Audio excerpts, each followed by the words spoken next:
Good morning, and welcome to Morning Mindset. My name is Michelle Dale, coming to you from Virtual CoWorking Space, where we help virtual assistants to level up in their business, lifestyle, and mindset. We've been talking all this week about manifesting anything.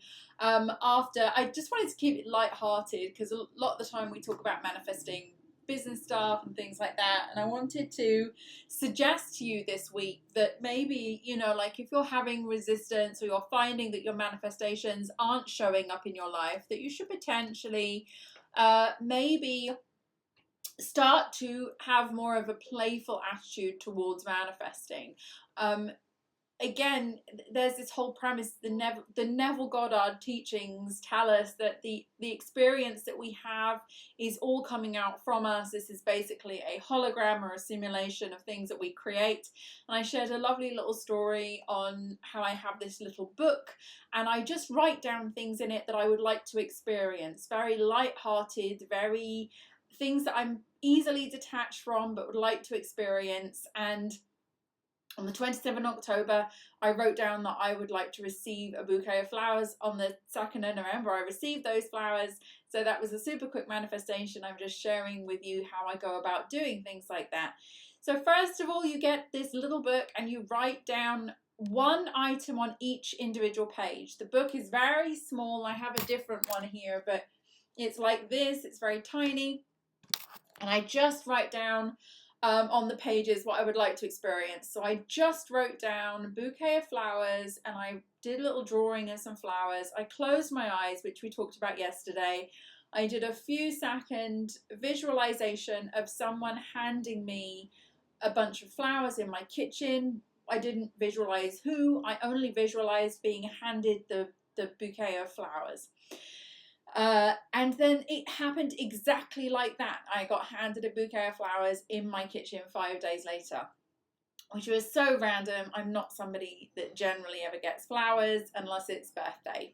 The last time I got a bunch of flowers was in May, my birthday.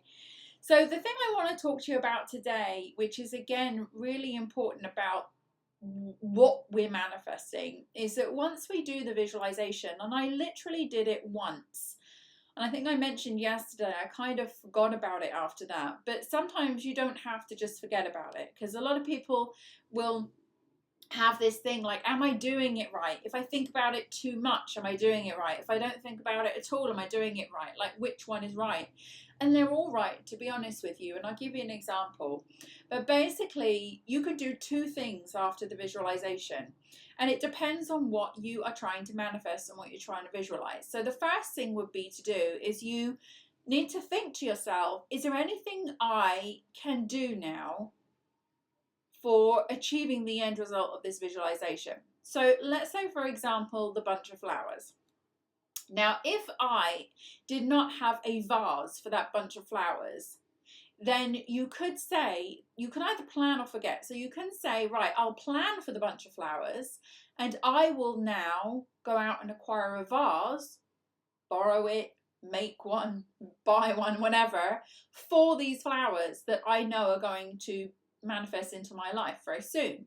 So that is one way to go about preparing for the manifestation, is that you have to make sure you are ready to receive. So by ready to receive, I mean you have to make sure that you have everything in place. Now, for example, if you were trying to manifest a lot of money and you didn't have a place to put that money, like a bank account, then that kind of blocks the manifestation from happening, because you have to be ready. The universe is waiting for you to get ready. So once you've done that visualization, the next best thing you can do is get ready as much as possible. And as soon as you get to the point where you say, right, I'm ready, like for example, I already had something that I could put flowers in, I didn't need to do anything, then I literally, from that moment forward, I thought about it a little bit throughout the day, like I wonder where the flowers are going to come from.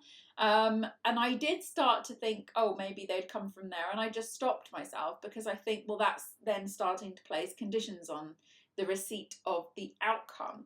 So what I did then was just, I forgot about it, and I was only reminded that I wrote down those flowers in my little book, because like I say, I have a page per thing that I write down. So once the page is turned, it's done in my mind. That's how I create, and we all create in different ways. But you have to ask the question then, do I need to plan anything for this? Do I need to prepare myself in any way for this? Am I ready to receive what I've written down? Or do I just need to let it go now, knowing that everything is ready and I'm good to go? And basically that's what happened with the bouquet of flowers. So this is another thing where the time thing can sometimes throw people a little bit, I think, with manifestations, because they say, oh, the easy stuff comes really quickly and things like that.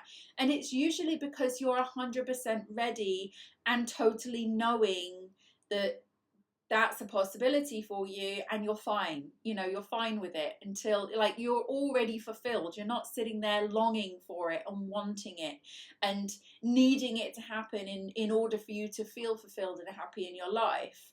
And that's why these small manifestations are such good examples and such good lessons to us, because we can get into the knowing of how you were feeling at the time the manifestation came in. So for me, the feelings that I had with the bouquet of flowers, it was just like, oh yeah, that would be nice. Yeah, I have everything to be ready to receive that, and it'll just come in its own time. I'm completely fulfilled either way. But I'm choosing that in my experience. And that level of feeling, knowing, detachment is where you really need to be in everything. So if you start manifesting small things that you are considering easy, everything's actually always the same, but we have more resistance to some things than others, and we're not ready for some things as well. So the more you manifest these little easy things, and this is why I really suggest you do this, is because it's going to solidify more in you how you're feeling. And then once you get to really understand that feeling, because it's pretty much the same nearly every time. Once you do the manifestation, it's like, oh, there it is, that was fun. But you have that sense of detachment, you have that sense of letting go, you have that sense of it's done and I'm ready for it, and there's nothing to cling on to and there's nothing to look for.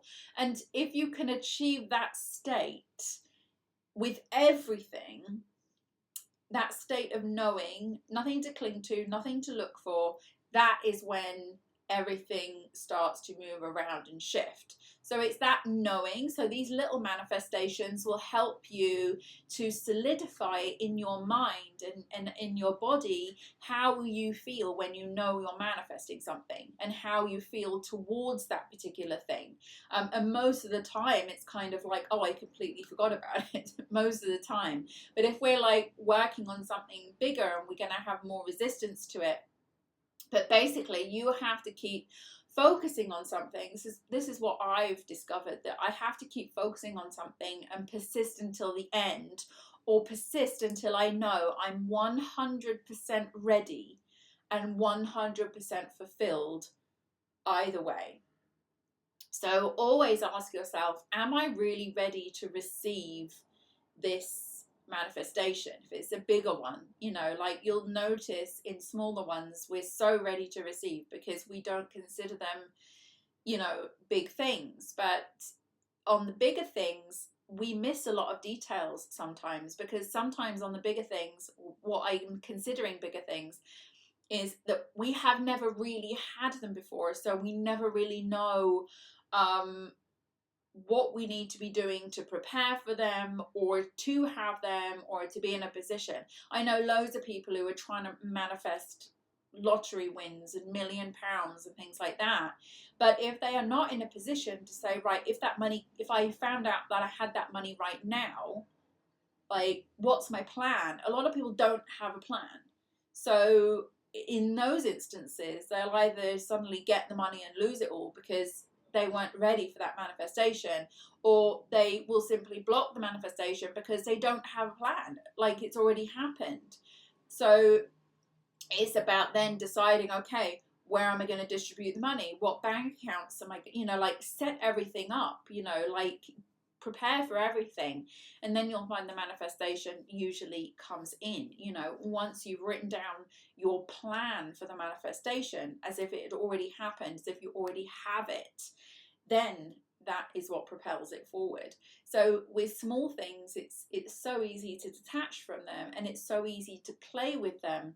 And once you can get in the same state with anything else, whether you're trying to attract a relationship into your life or money or a business, if you can get into that same playful state of, this is what I choose, am I ready for it, do I have everything for it?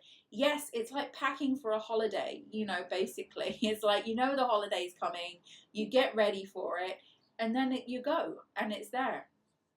So that was the third installment of Manifest Anything, and it definitely is to either ask yourself, am I ready for this?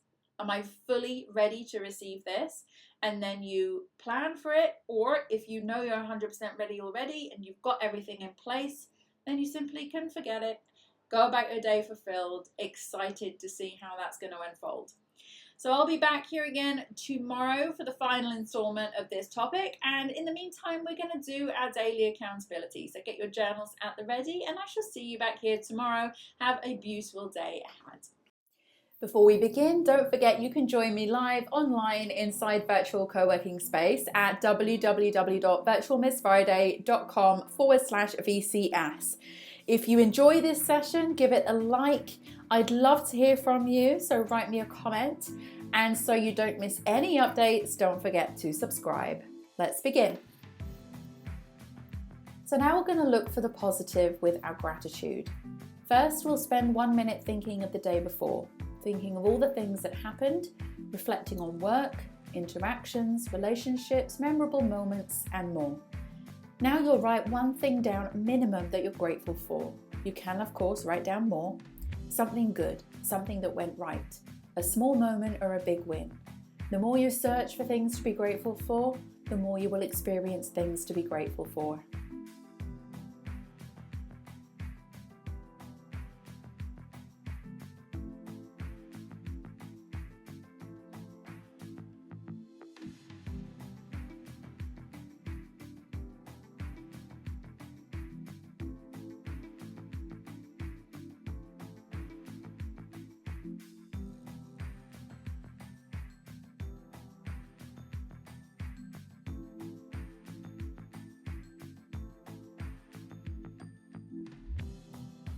Now we're going to read out your goal.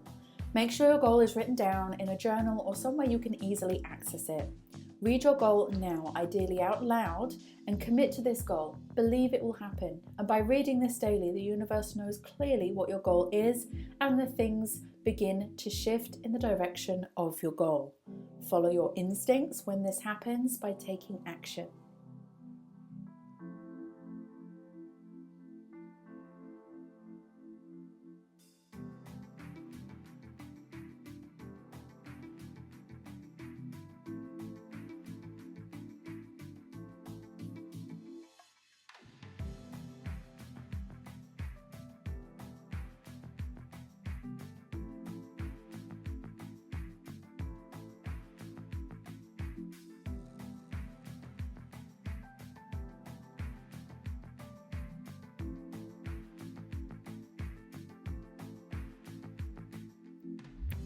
Now you need to see your goal in visualization. Spend this minute thinking about the goal in your mind. See yourself taking steps towards the goal, or even better still, see yourself having already achieved the goal. Close your eyes and go there. Step into the feeling, step into the place, step into the accomplishment.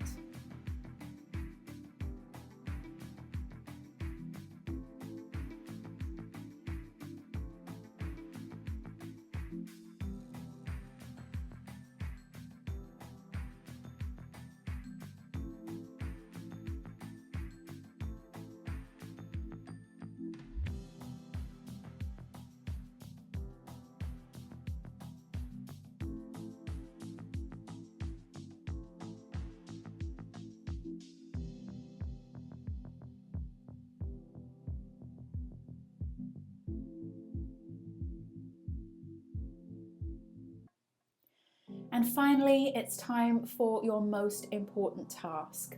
Set this task for today and make it relating to your goal. This could be something small like sending an email, recording a video, or making a phone call, or it could be bigger. Either way, one task a day is one step forward, and those steps will add up.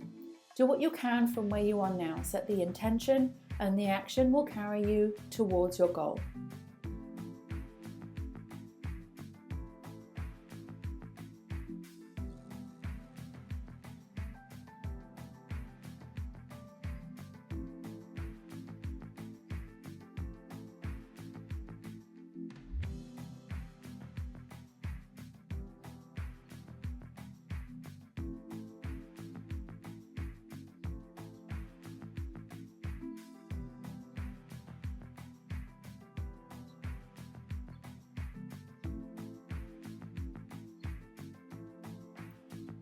Well done you for completing your daily co-create session. Have a fantastic day ahead, and I'll see you next time.